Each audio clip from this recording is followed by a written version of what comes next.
Alors, on continue un petit peu. Pour l'instant, pas de soucis. Je fais une micro-pause. Comme ça, tu le notes pendant ce temps.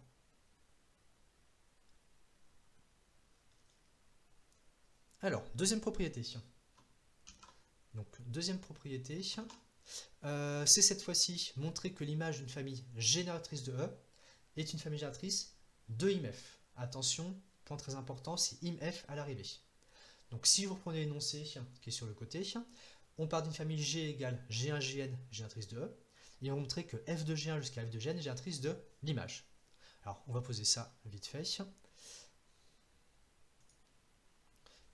Est-ce que je commence en bas ou est-ce que je change d'écran? Je vais commencer en bas, mais il faudra que je change de feuille juste après. Alors, pour le petit b, tac, tac, tac.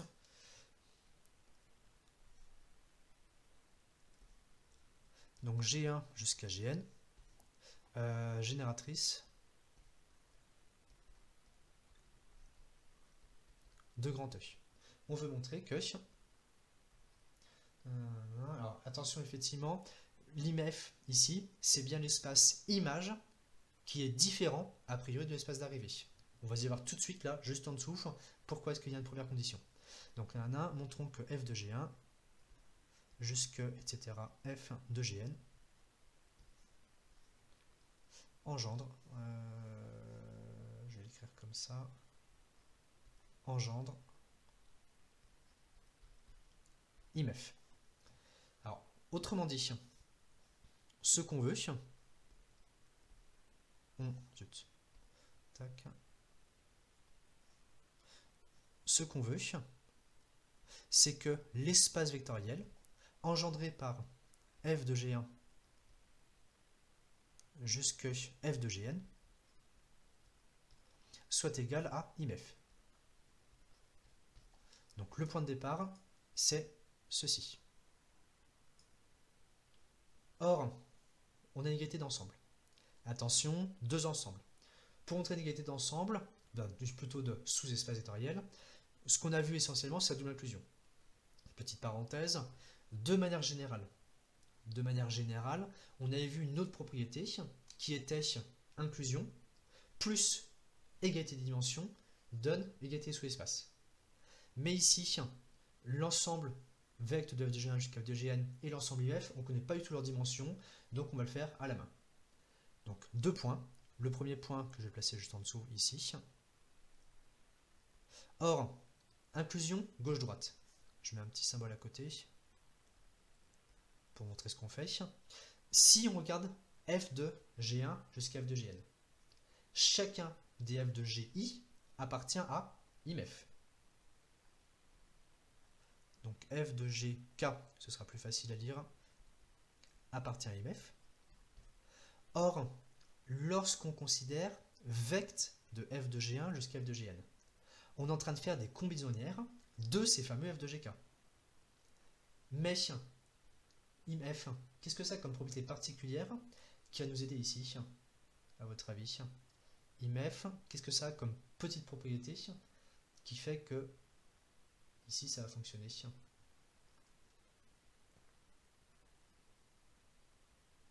Alors, pas d'idée? Alors, pour le combinaisonnière, ouais. Et justement, par rapport au combinaisonnière, qu'est-ce qu'on peut dire de l'image? L'ensemble image, qu'est-ce qu'il a comme structure? Ouais, alors c'est un sous-espace de grand F, et donc effectivement, je vois les bons mots apparaître. Vu que c'est un sous-espace de grand F, il est stable par combinaison linéaire. Autrement dit, si chacun séparément des f de gk est dans IMF, toutes les combinaisons linéaires de ces f de gk seront dans IMF, mais toutes les combinaisons linéaires des f de gk, c'est le truc de gauche, vect de, que je vous montre ici au curseur, c'est exactement cet ensemble-là. Donc, juste en disant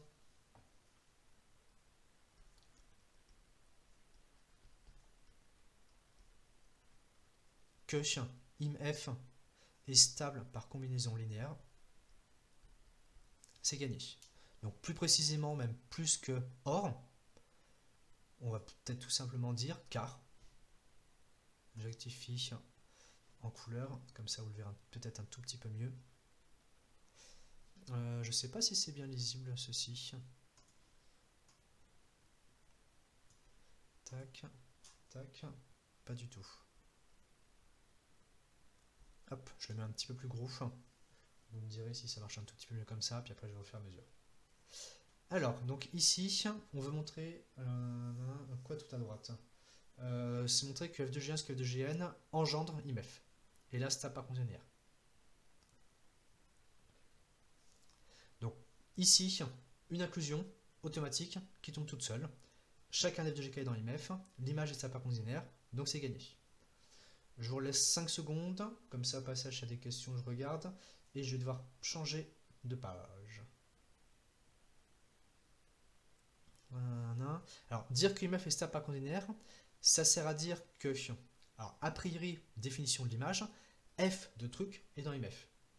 Donc, on a a priori séparément f de G1, f de G2 jusqu'à f de Gn, mais séparément. Or, notre ensemble à gauche, c'est formé des combinaisons linéaires de ces f de Gk. Si IMF est stable par contenir, toutes les combinaisons linéaires de ces f de Gk resteront dans IMF, et donc c'est exactement ce qu'on voulait. Alors, on va dire que c'est bon, je vais changer de page pour passer à l'autre inclusion, c'est-à-dire montrer que IMF est inclus dans vecte de f de G1, f de Gn. Alors, tac, tac. Je reprends l'écriture comme ceci. Donc ici, autre inclusion, mince, pas en jaune.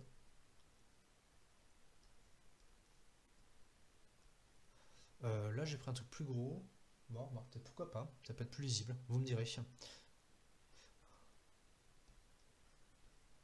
On veut montrer que IMF est inclus dans vecte de f de G1 jusqu'à f de Gn. Alors, je ne sais pas si c'est plus lisible, mais c'est moins pratique d'écrire, donc je vais revenir comme avant. Vous me direz en commentaire si c'est mieux en écrit gros ou pas écrit gros. Alors, ici, qu'est-ce qu'on veut? Ah, il y en a qui disent que c'est plus lisible. On va essayer un petit peu alors. Si on prend un élément dans IMF,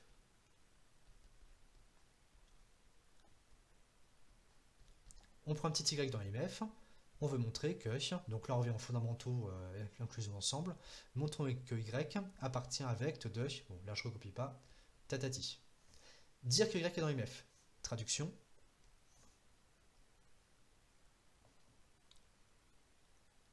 Ça veut dire, je l'écris en vert, pourquoi pas, c'est joli, qu'il existe un petit x dans grand E, tel que y est égal à f de x.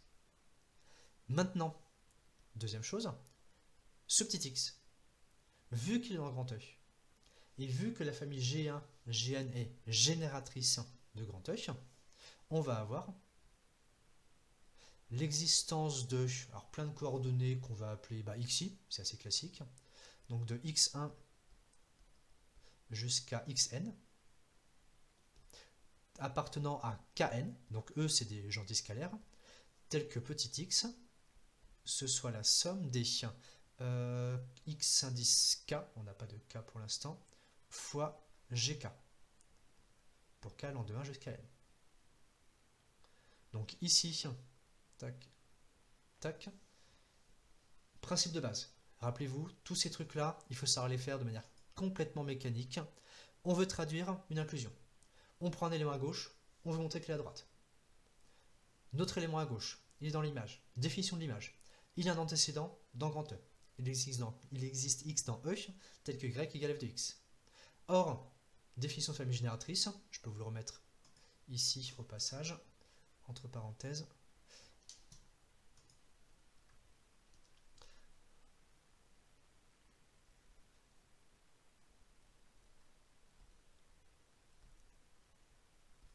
Définition de génératrice. Et si on continue un petit peu, qu'est-ce qu'on va voir ensuite? Une fois qu'on a petit x, je vous suis les petits trucs qu'on a. Une fois qu'on a cette égalité de petit x, une fois qu'on a le y égale f de x, on va tout simplement imbriquer les deux.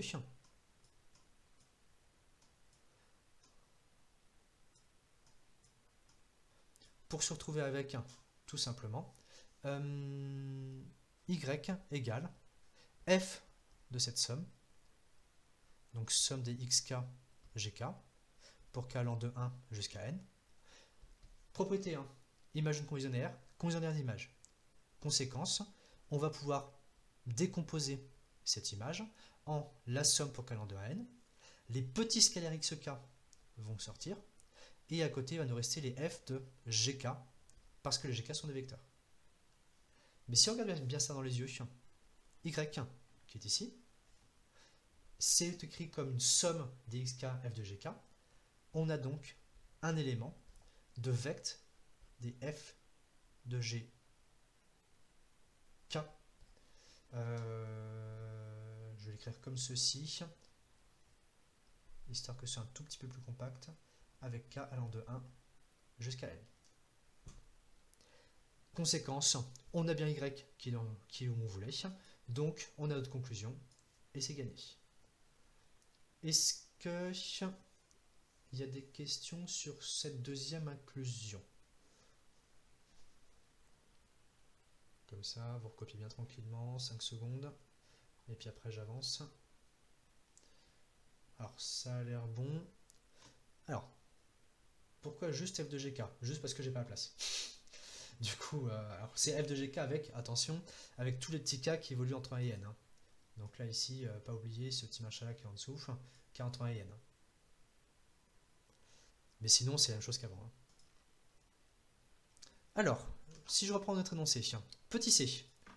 Bah, le petit c, en fait, c'est instantané. Parce que, je vous le remets un petit peu plus grand.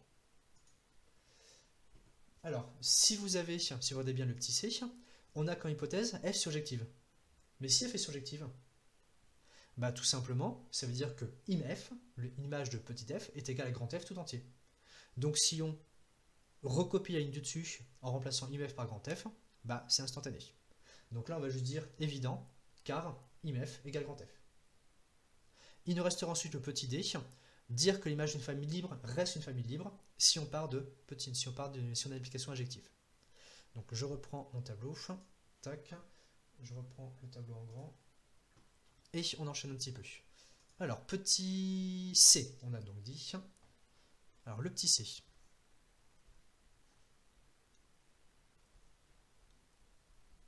Bah, si f surjective, imf égale grand F. Et donc, évident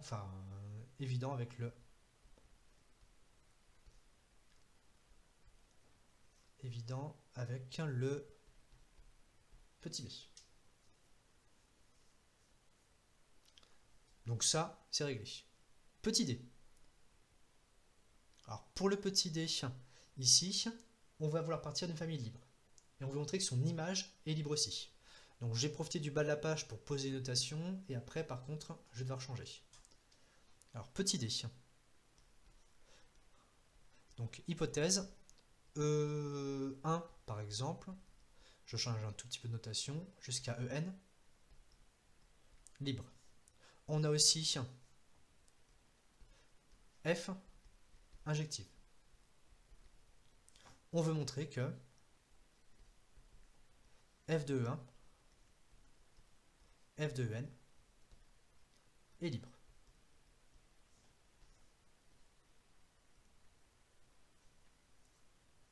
Donc là, je vais juste recopier l'énoncé, c'est tout.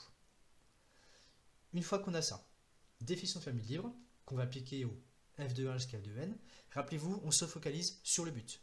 Ici, on veut que f de 1 jusqu'à f de n soit libre, donc on va supposer une somme des lambda k, par exemple, il n'y a pas de lambda k dans l'histoire, non c'est bon, une somme des lambda k f de k égale au vecteur nul, et on va vouloir en déduire que les lambda k sont tous égaux à 0 sans exception.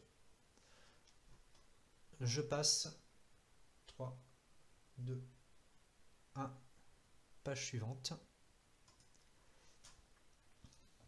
Alors, ici, hop, point suivant, on suppose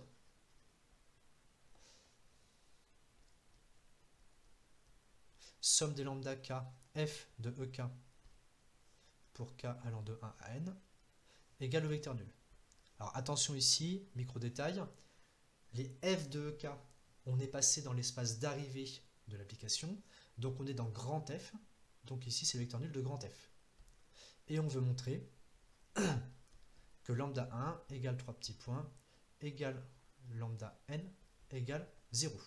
Là c'est le gentil scalaire égal à 0, il n'y a rien de particulier. Or, on va traduire ceci.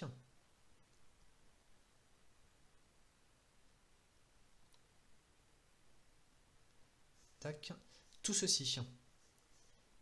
Je vais mettre une flèche ici. Hop, je rectifie un tout petit truc, excusez-moi.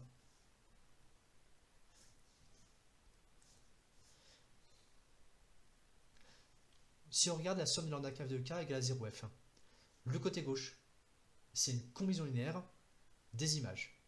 On va donc pouvoir traduire ça en f de somme des lambda k ek, de somme des lambda k, hop,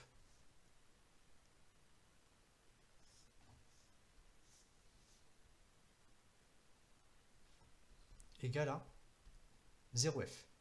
Ça, pour k allant de 1 jusqu'à petit n. On va trouver pas lambda k. Non, c'est pour gagner un tout petit peu de place. Mais en pratique, en vrai, il faudrait le faire. Alors, ici, on a f de somme de lambda k ek égale à 0f, qui me donne le mot magique, qui va permettre de régler la question. Alors, il y a injectivité, ça effectivement c'est une hypothèse. Linéarité, là on l'a déjà utilisé ici. Alors effectivement, je peux rajouter une petite flèche au passage pour dire que ça, c'est la linéarité de petit f. Et, alors attention, non, si, je l'ai eu une fois, ker, noyau, voilà, c'est bien. Donc ici, linéarité de petit f, on arrive à f de quelque chose égale 0f. Traduction, ça veut dire que ce quelque chose, somme des lambda k ek, pour k allant de 1 à n, il appartient à ker f.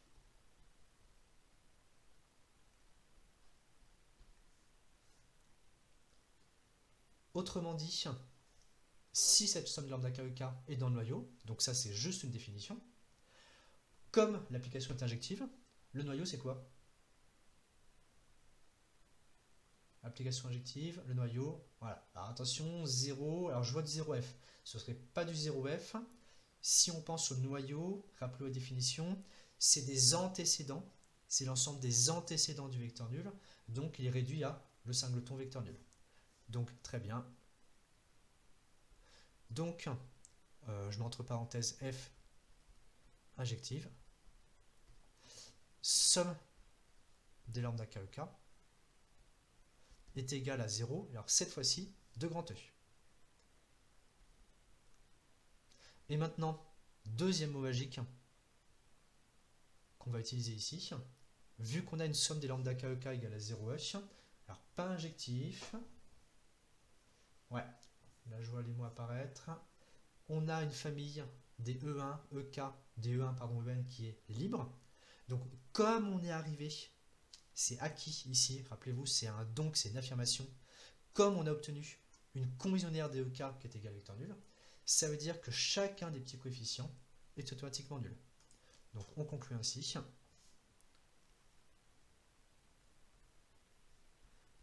Comme E1 jusqu'à En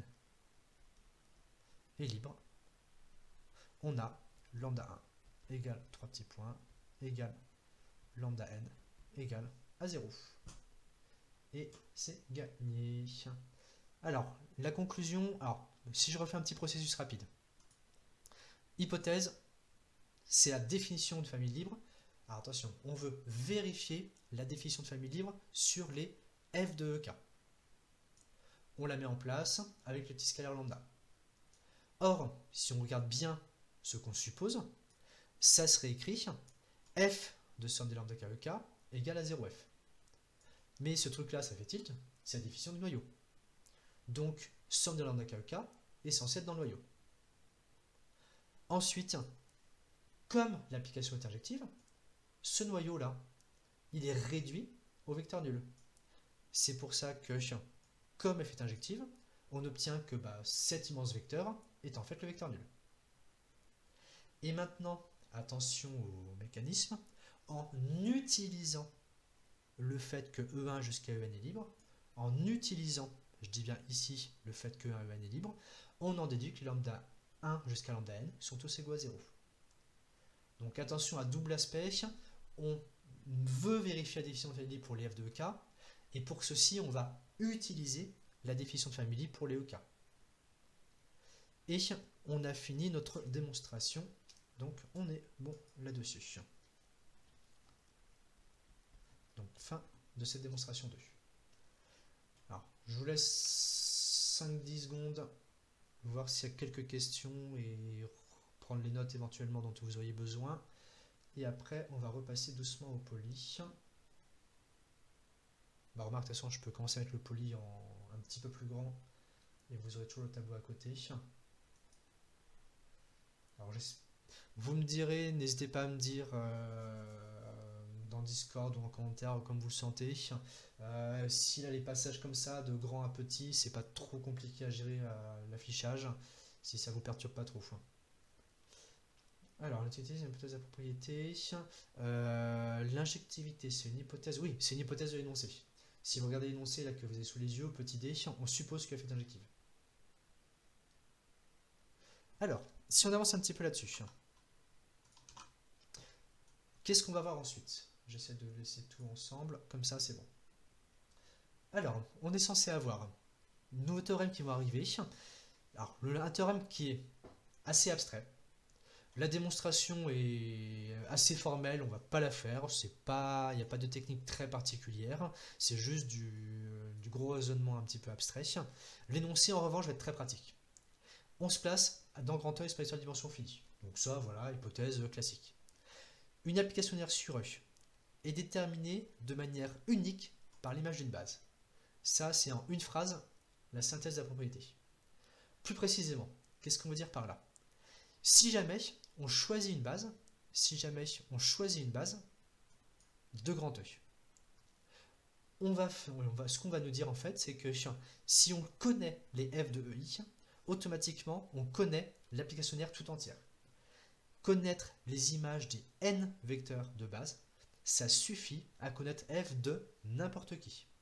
Donc énoncé un peu plus précis, si on se fixe V1 jusqu'à Vp des vecteurs de grand F, il existe une unique application linéaire petit f qui vérifie f de EI égale VI. J'ai un petit bug de notation, mais j'ai deux indices différents, il n'y a aucune raison. Ici, c'est un petit n qu'il faut mettre. On va faire tout de suite un exemple, comme ça après vous verrez un petit peu comment ça marche. La phrase soulignée proposition 3. Alors justement, la phrase soulignée, c'est l'explication, c'est ce qui est en dessous. Tout ça, ça va ensemble. Donc l'exemple, je pense qu'il va vous aider un petit peu. Vous allez voir tout de suite comment ça marche, je vais vous rendre compte que oui, effectivement, c'est logique. Alors, exemple, je repasse sur le tableau à côté. Remarque ça, je peux peut-être le placer ici. Comme ça, hop. Ici.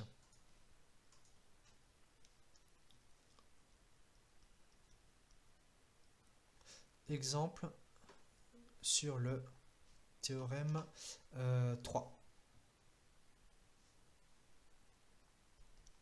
Alors là, on va imaginer, on se donne petit f de, qu'est-ce que je voulais mettre comme valeur? Avec un office de R2 sera le plus simple. Petit f de R2 dans R2. Tel que f de. Alors, ce qu'on va se fixer, c'est l'image de deux vecteurs de base de R2. Alors, on va pas prendre que la base canonique. Alors, on pourrait le faire, mais ce serait pas folichon.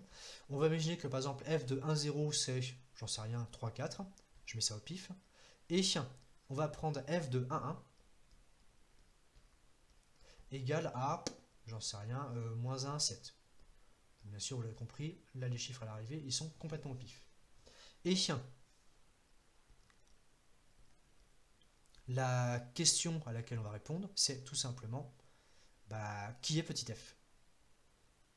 Alors, pardon, excusez-moi, j'ai pas précisé, petit f de R2 dans R2, linéaire. Hein. Si elle n'était pas linéaire, bah, on ne saurait pas du tout ce que ça peut être. Donc ça, c'est la problématique. Maintenant, f de 1,0 égale 3, 4, f de 1,1 égale moins 1,7. Si on veut appliquer la propriété, je vous remets l'écran un petit peu plus grand. Si on veut appliquer la propriété, qu'est-ce qu'on va avoir? On va vouloir regarder, premier temps, est-ce qu'au départ, on a une base? Donc on va regarder les vecteurs 1, 0, 1, 1, est-ce qu'ils forment une base? Et ensuite, en utilisant les coordonnées de n'importe quel vecteur grand X dans cette base, on va vouloir expliciter f de xy. Alors je vais devoir changer de page, on reviendra sur les valeurs de toute façon, au fur et à mesure, j'en aurai besoin. Alors, page suivante, tac. Donc premier point. Premier point, 1. Je vais l'écrire 0, comme ça. 1, 1. C'est une base de R2. Alors pourquoi? On va le faire très rapidement. C'est une famille libre parce qu'on a deux vecteurs non proportionnels. Rappelez-vous, toutes ces petites propriétés sont super pratiques. Donc deux vecteurs non proportionnels, donc libres. Et cardinal 2. Et je vais me dire autrement, pardon. Je vais formuler un tout petit peu autrement. Le 2 ici, c'est pour appliquer la propriété qui nous dit que si on a deux vecteurs non proportionnels, la famille est libre. Maintenant, une fois qu'on a cette famille libre, il suffit, comme on connaît la dimension de R2, d'avoir le bon nombre de vecteurs. Or ici, ce bon nombre de vecteurs, bah, c'est 2 aussi. Donc le fait que ce soit à chaque fois 2, c'est un peu une coïncidence, mais c'est à vous d'être bien clair dans votre tête. 2 vecteurs en dimension 2.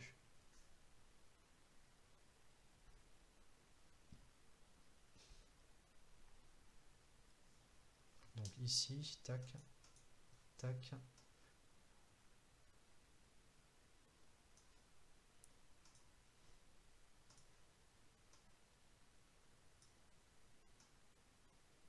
Voilà.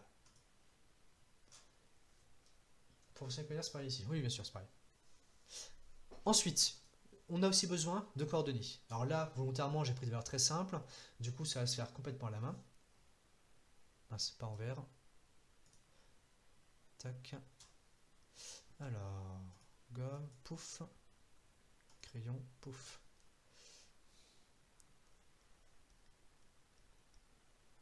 De plus, quel que soit grand X égale XY appartenant à R2, grand X va s'écrire. Alors, on veut l'écrire sous la forme quelque chose fois le vecteur à 0, plus, je vais mettre en colonne, ce sera peut-être plus visuel. C'est une légère abus de notation, mais c'est pas grave du tout.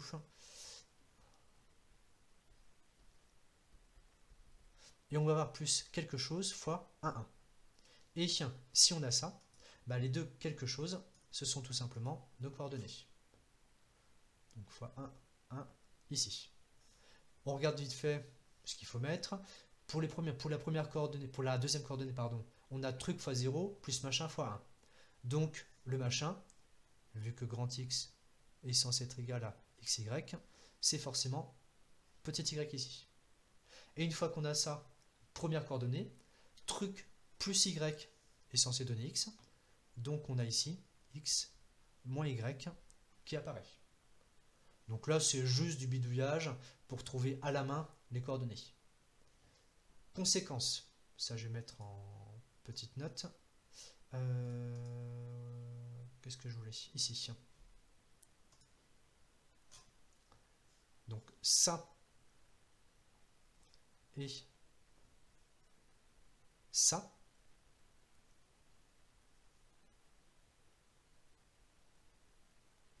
Je vous remets un petit peu le vocabulaire au passage.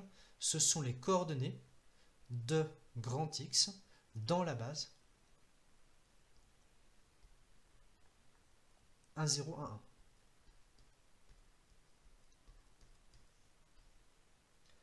Et c'est ces propriétés, enfin c'est ces coordonnées qui vont nous permettre ensuite de trouver f de n'importe qui. Tout simplement parce que, je vous ressouligne ce truc-là en couleur, parce que vous allez voir qu'on en a besoin. Tout ce truc-là, si on le réécrit en dessous, en appliquant petit f, on va se retrouver avec quoi?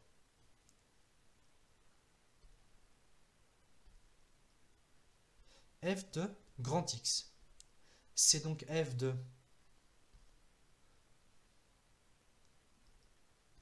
x moins y fois 1, 0, plus y fois 1, 1.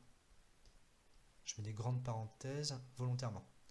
On a encore l'image de congénère, et on va donc décomposer ça pour obtenir x moins y fois f de 1, 0, plus y fois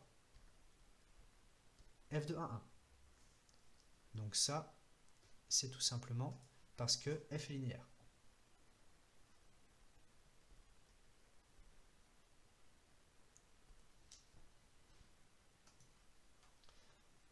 Est-ce que jusqu'ici c'est bon? Quelque chose égale x moins y, je prends pas x moins y. Alors rapidement, c'est juste pour les coordonnées. Si vous imaginez qu'on cherche petit a ici et petit b ici, qu'est-ce qu'on va avoir?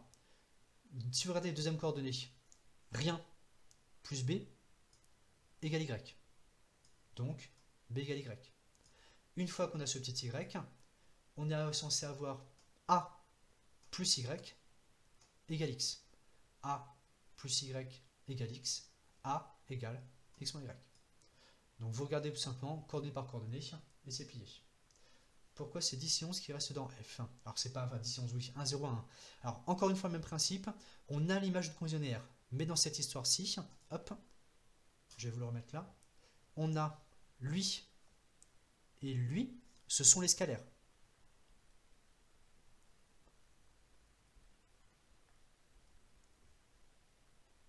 Donc ce sont bien lui et lui, les deux scalaires, qui sortent de l'application, alors que 1, 0, c'est un vecteur, 1, 1, c'est un vecteur. Donc eux, ils restent bien à l'intérieur. Et maintenant, une fois qu'on a tout ceci, on a juste à remplacer f de 1, 0. Alors là, je fais un tout petit retour en arrière. F de 1, 0, on a dit que c'était 3, 4. F de 1, 1, on a dit que c'était moins 1, 7. Conséquence, en remplaçant par 3, 4 et moins 1, 7, j'essaie de le retenir dans ma tête. Donc en remplaçant par 3, 4 et moins 1, 7, on va obtenir x moins y fois 3, 4 plus y fois moins 1, 7. Et on va pouvoir ensuite simplifier gentiment pour obtenir les deux coordonnées. Première coordonnée, 3x moins 3y moins y. Donc finalement, on a 3x moins 4y. Deuxième coordonnée, 4x moins 4y plus 7y plus 3y. Et donc ça, c'est f de xy. Donc ici, oui, c'est juste un exemple. C'est juste un exemple. Avec les hypothèses qu'on a, le fait d'avoir une arité et le fait d'avoir une base au départ, donc je vous souligne les mots-clés importants ici, le fait d'avoir une base au départ, et le fait d'avoir, où est-ce que c'est intervenu ici, la linéarité, c'est ça qui nous a permis, en utilisant l'écriture en coordonnées,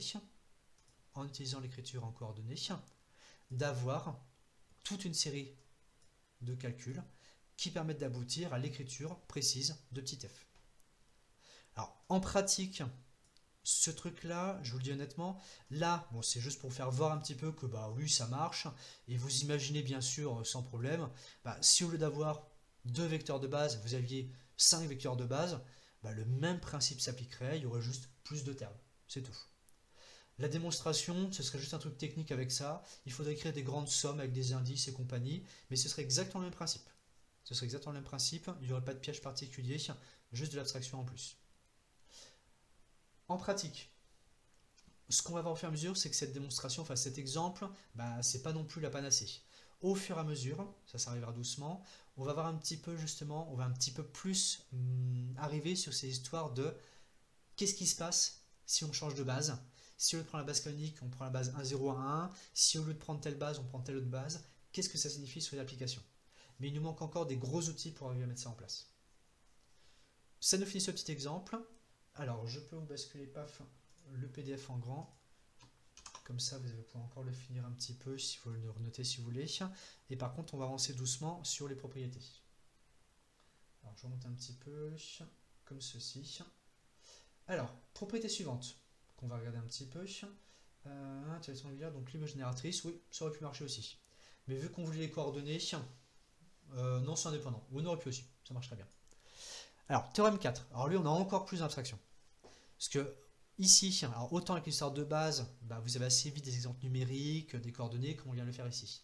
Là, on a déjà vu des exemples, mais c'est vite un peu plus technique.